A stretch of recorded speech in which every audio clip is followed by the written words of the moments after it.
Merry Christmas, Happy New Year, Happy Holidays. Happy holidays. All that shit. Don't know if we fucked it up last time, but just to reiterate, this is the 26th. You know that because you're alive, probably, given that you're listening to this podcast. Oh, do you think we got a ghost audience? We might have a little bit of ghost audience. I'll have to check cool. the analytics. But I can tell you also, the second we are planning on taking the week off. Oh, yeah. Because I think how it goes, so that means the 9th of January.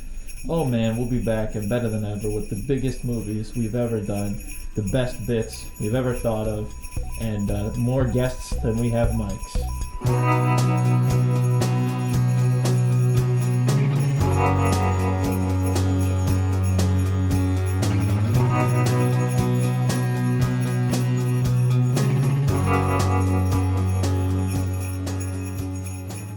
Eating Soup Alone is a podcast hosted by me, Christopher Crumley, and co-hosted by Nicholas Johnson. We try our best to ramble incoherently about a handful of movies at least once a week. This week we watched Jingle All the Way. Yeah, unfortunately. Christmas classic. What year did it come out, Nick? 1996. Really? Yeah. The year I was born. Same. Arnold Schwarzenegger has a shirt that says 1996 on it, so I thought for sure this movie came out after that, but no, they whipped this thing out in no time. Yeah, I actually read that. I read that it was very much so rushed. But speaking of rushing, we're kind of rushing. We are. We usually do the letter first. We usually do. This week, guess what happened to me? What happened to you? A little Christmas elf dropped off a letter to me. Oh, yeah? Yeah, one of Santa's little helpers. Okay, I'm excited about this. A little baby elf came to me with a letter. Maybe it was even from Santa. And the letter says, Dear Crispy Crumley and Sweet Nickerdoodle, this is my letter for Jingle All the Way. Ted is on the roof. Ted is on the fucking roof, bro. No wonder his wife took him out. I think they mean the divorce thing. Here he is, hanging Christmas lights. Then he decides to stay on the roof the whole time. Papa Arnold has a heart-to-heart with Turbo Boy, as well as wifey to Arnold. Switched into something comfortable and lays in bed. Ted is a real villain, an incel, and talks to himself out loud. Ted is a goddamn savage. He porks all them wives. He's swapping recipes. And why do all the homies hate Booster? My letter really is a roller coaster of Ted nonsense, and I'm sorry, but he steals the movie. Quite the character. But I give this movie an 8 out of 10 based on nostalgia. Some enjoyable moments, nothing too groundbreaking for me. But also Ted, real-life player version of damn Dinkelberg. P.S. What do I need the doll for? I have the real thing at home. Bro is horny. That's actually a very funny thing, because I was going to point out the same thing. That line at the end, the kid says, what do I need the doll for? I have the real thing at home. That was too horny of a line. Shouldn't have had a kid saying that. Anyways, I'm going to deck your halls, bub. Snap suspenders. Letter doesn't say that, but that is the big... mailman called Turbo Man Fruity. That's turbo regressive, if you ask me. Big Santa gets punched left and moves right. That must be a reference to the fight, which I don't think I paid enough attention to. She's next door petting Ted. What? And that's the letter. All right. From I'm gonna say Santa himself. Ho ho ho. Yeah. Do we want to mention that I'm riddled with COVID right now? No, it's just absolutely taking me out. I'm low energy. Chris and I are trying our best. We're about 12 feet away from each other, both masked up. Mm-hmm. So if you think this is a Nicolite episode, there you go. I'm not bringing my A game today. I'm absolutely trying, but I'm also dying. Speaking of Ted. Best character in this movie, yeah. Phil Hartman. Yeah. A lot of the reviews from the time that I was reading on Wikipedia. Fair enough. Hey. But we were talking about how Phil Hartman was underutilized. A little bit, yeah. Yeah. The letter said that he's an incel. I'd say the exact opposite. I think Ted is just fucking left and right. Absolutely. And I have a hard time seeing him as the bad guy. At the end, when he's moving in too much on the wife and she's very clearly not into it. Yeah. Yeah, but also at the same time, Arnold Schwarzenegger, unredeemed in this movie, just a huge sack of shit. That is true. But I think the whole point of the Ted character is that, like, because his son says that he only started acting this after the divorce. Yeah. So I think he's just working this angle to get fucked. You know what I mean? Yeah. Oh, yeah. Yeah. But also, I mean, it's one of those things where, again, it brings up that philosophical debate that I've brought up to you before, where it's like, he's a good person, so in a sense, good deeds are being done, so does it matter that he has bad ulterior motives? Like, he's being a good person, just because he's doing it for the wrong reason. Is true. So, hey. Yeah, he's being selfish, but in a selfless way. But from being selfish, women are getting their porch lights fixed and stuff. Christmas lights are getting put on, cakes, cookies are getting made, Arnold Schwarzenegger is selfish, and nothing is getting done for anybody. AKA mutually beneficial. Anyway, so yeah, Arnold Schwarzenegger. First, I'm also going to say this movie is, in my opinion, one of those classic just Americana movies. It's just like, I feel like, I don't know because I don't keep up with like just like movies that just kind of come out, but like my whole childhood, and you can look back at earlier, it's just the story of a dude who valued his career too much and missed out on the small things in life. Yeah. Like, it's such a prominent like industrialization story to tell.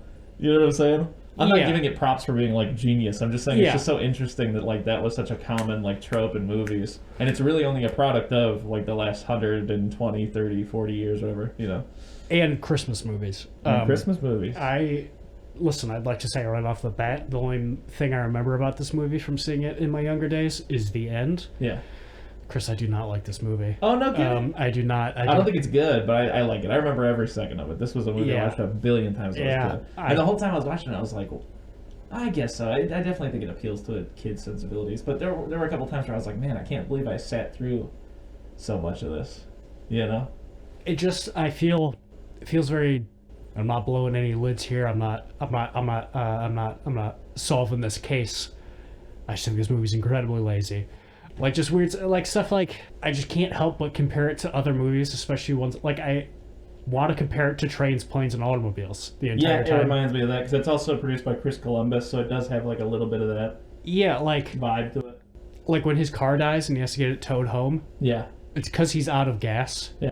I feel like, I don't know, with all the time you spent showing me a karate ceremony, you could have spent a little time of, like, I don't know, hey, maybe we set up earlier that something is wrong with his car that he overlooks later. Yeah. And then his car, just stuff like that to make it interesting or fun, have some kind of setup and then pay off for anything in this movie instead of just shit happening over and over and over again. I will say, more than any movie I've maybe seen ever, people kept popping up in this movie and I went, oh shit, Chris Parnell's in this movie.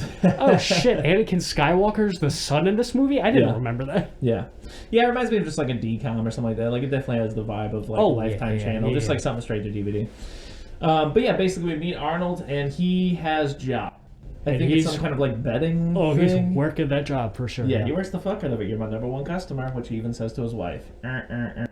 His assistant is trying to remind him that his kid's got some sort of karate belt ceremony with like the purple belt being awarded. Yada, yada, yada, yada, yada. He keeps working through it. She's like, you said that 30 minutes ago. Did you take karate when you were that kid's age? Yep.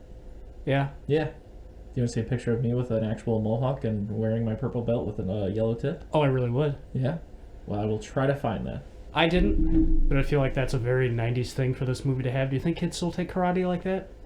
Like that? I don't know, but I'm sure karate's still, to some degree, you know, popping.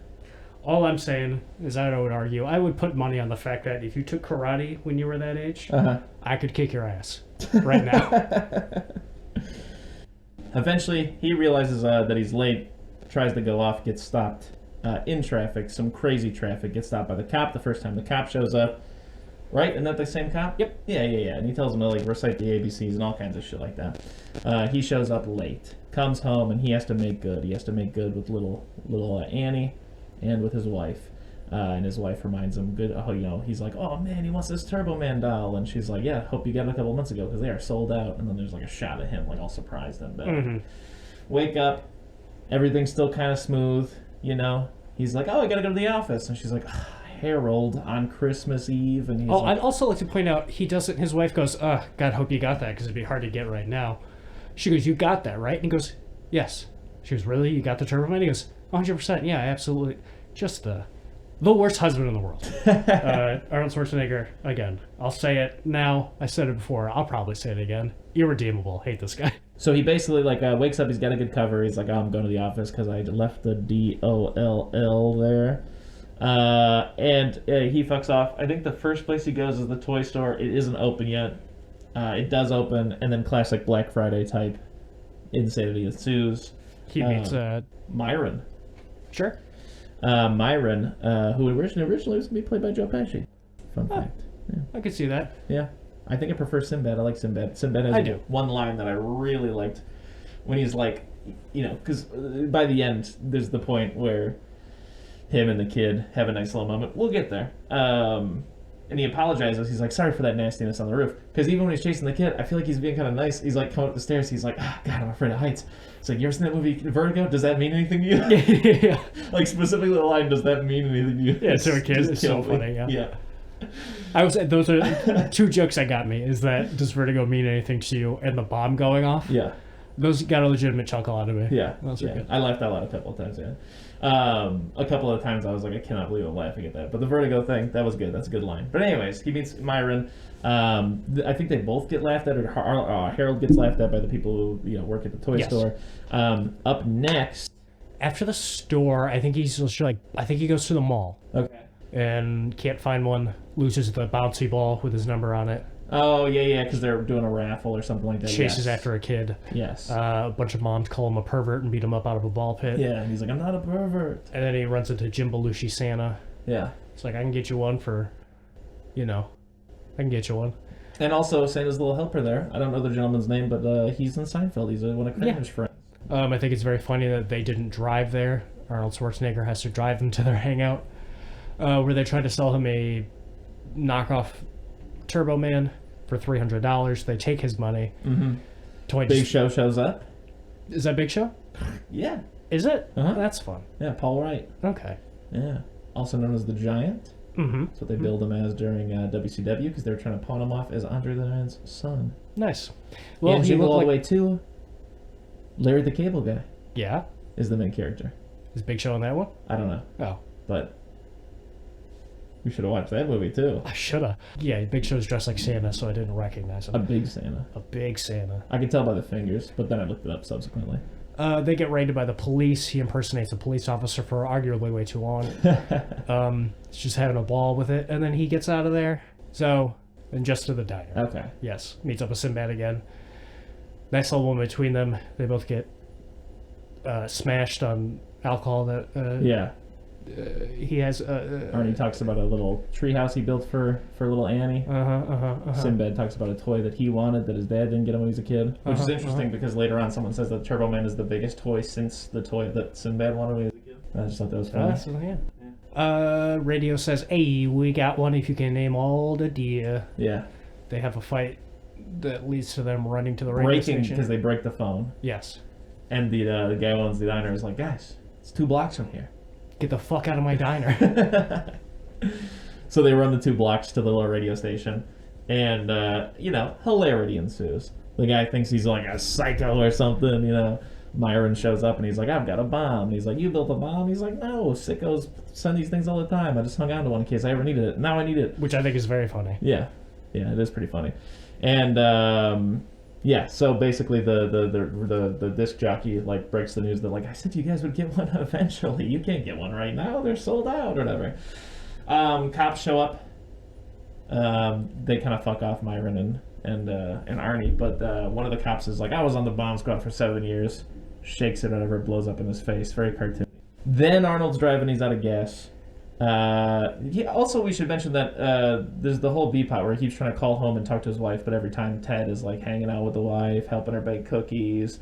There's a moment that slips up and lets you know he's a bad guy pretty early, where he touches the cookie, it burns him. He's like, "Shut the fuck up in there!" to the kids. Yeah. Also, Ted has gotten a reindeer for his kid. And there's another little moment where he says something like, Arnie says to Ted, what are you gonna do with the reindeer when Christmas is over? He's like, there's a deer sanctuary down in Lake Tawas or whatever. I'm gonna bring him down there, and hopefully he'll be brought in. Just another thing to make him seem kind of a of course too nice kind of the world's nicest guy. Yeah. Flanders type deal. Anyways, he remembers that Ted has a Turbo Man for his son, tries to steal it from his house. Because he comes home and sees him trying to fuck his wife and putting the star on top of his tree. Yeah. So at this point, I'm like, yeah, Arnie, get him. Go take us. Go steal that toy. He also fights with the reindeer for a little bit, but basically he realizes, I can't steal from a child. I can't do that. But he still gets caught red-handed by both Ted and his wife. And his wife and little Annie go to the parade without him. And he hangs out and gets smashed with the reindeer. Punches the reindeer in the head first. He also punches the reindeer in the face first, yes. But that's how men become friends. I guess. That's how we became friends. That's true. But anyways, he wanders down to the parade, accidentally becomes Turbo Man. Yep. The gentleman who's explaining the suit to him gives me like, God, what's that actor's name? Scott Pilgrim vs. the World, Gideon. He kind of has Gideon in it. Yeah. Jason Schwartzman, I believe. Yeah. Yeah. You really do. I did, because that was another line that kind of got me. I mean, it's over the top and something almost like Cat in the Hat. Like, it's definitely delivered like Scooby-Doo 2, like for children. But when he's like, also, you should know that the guy that you're replacing showed brain activity this morning, which is a really good sign. Yeah. I laughed. Which was, like I said, kind of an embarrassing laugh, but it got me.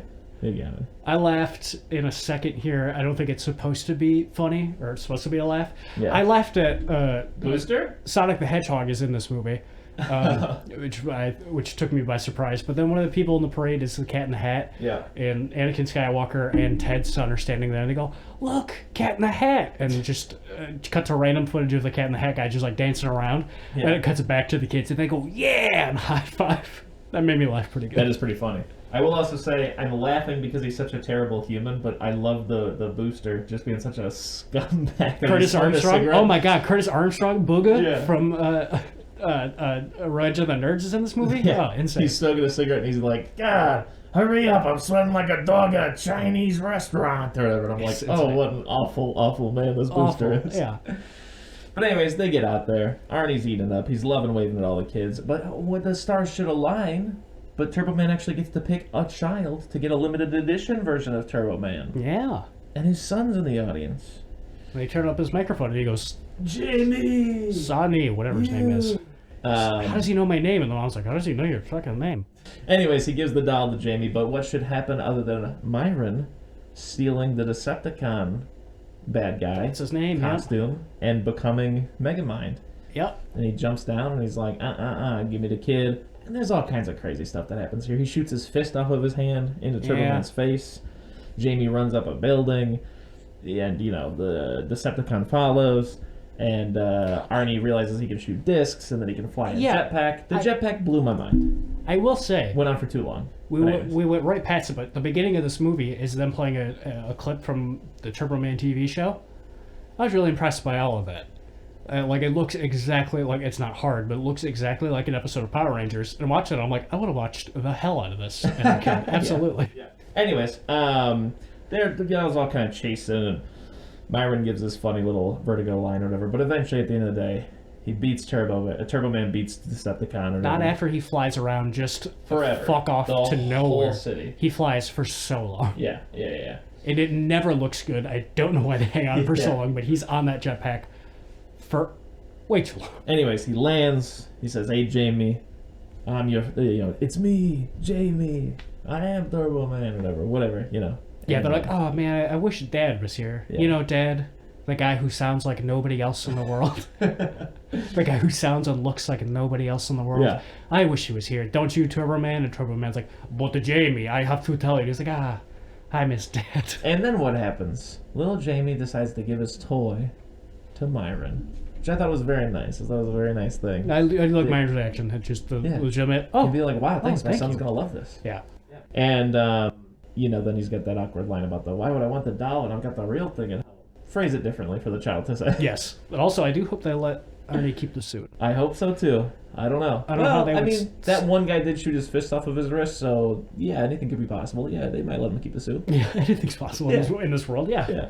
And that's basically the movie. It is the we movie, skipped over some little stuff like he keeps bumping into that cop and he like knocks coffee over on him, and like the cop comedically like bumps into the back of a school bus or whatever, and he's all mad, and so there's a point where he's like, "We could sure use a man like you in this Force Turbo Man," and then Arnie turns around and he's like, "Hey, sorry about the coffee, I'm sorry about the bus, and also the yada yada, the bomb, whatever, yada yada yada."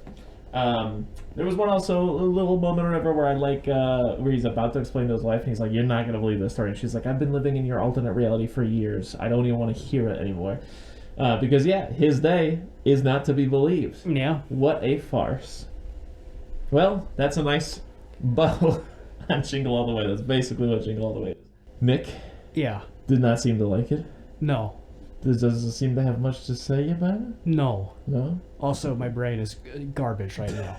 I'm going to give Jingle All the Way a D-. Yeah? Yeah. I'm probably going to give it a C+, Christmas Plus. I agree with the letter that's something like 8 out of 10, but mainly for nostalgia. Is it a good movie? No. But it's only an hour and 20 minutes, and also, That's barely a movie. yeah, and also just I don't know. In my head, you can fight. Not you specifically, but the Royal the You. royal you can fight me on it. I just feel like it's just quintessential '90s Christmas movie. Oh, Not absolutely, Like, it's yeah. not like it's not A Wonderful Life. It's not How the Grinch Stole Christmas, either version. It's not Elf. But you know what? It is exists. special. Yeah. Phil Hartman, we should also mention, was apparently murdered by his wife. Rest in peace, Phil Hartman. Didn't know that. Rest in peace, Phil Hartman. Oh, you didn't know I that? don't know a lot about Phil Hartman, though. Would you like to look it up real quick? No, I believe you, though. I'll look it up later. Okay. All right. I bought you a very podcast-centric Christmas present Okay. that has been sitting at our local post office for the past 7 days. Okay. And I'm really mad about it. Unless I got a package you didn't tell me. Not that I've noticed. Fuck. It would have been great. It would be. Imagine, here, let's pretend. Here's a Christmas present that's very podcast-centric, Chris. Oh my God, this would be perfect for the podcast. Right? Yeah. Oh, Oh, I feel so bad. I didn't get you anything. What a wonderful season. It doesn't matter. It's all about giving, not receiving. You're right. What a wonderful lesson I've learned. Do you have anything to say about the quote-unquote commercialization of Christmas that this movie is, and every Christmas movie, come on, even How the Grinch Stole Christmas, is commenting on, people always bring that up, yada, yada, yada. That's what Christmas is, Yeah. bitch. Yeah. I don't get it.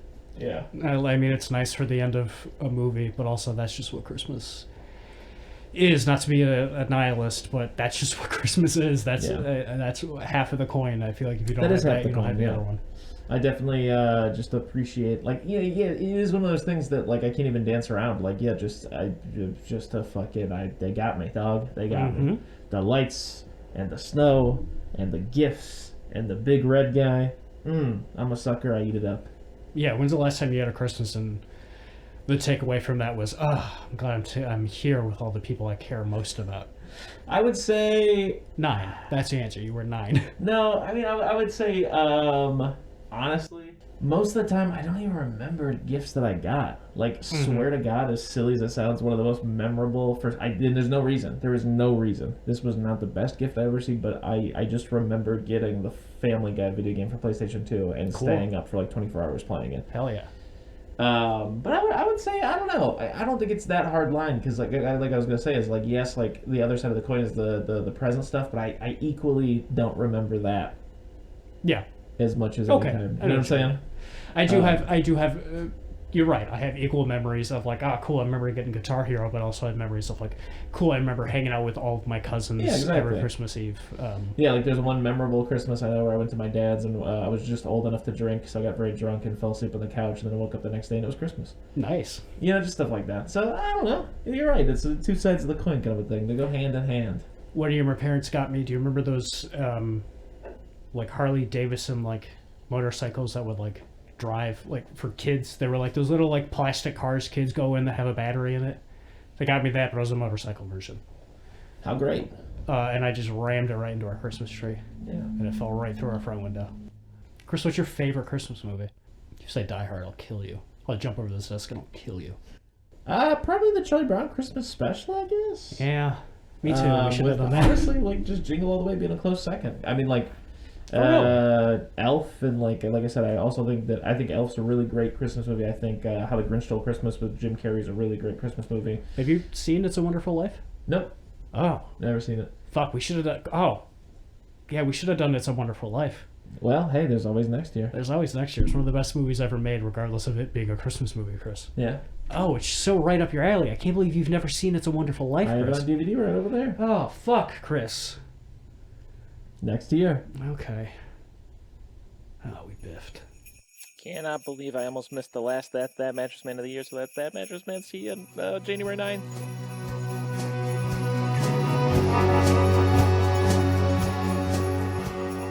If you need more soup, follow us on Instagram, Facebook, and Twitter, or go to our website, eatingsoupalone.com. And until next time,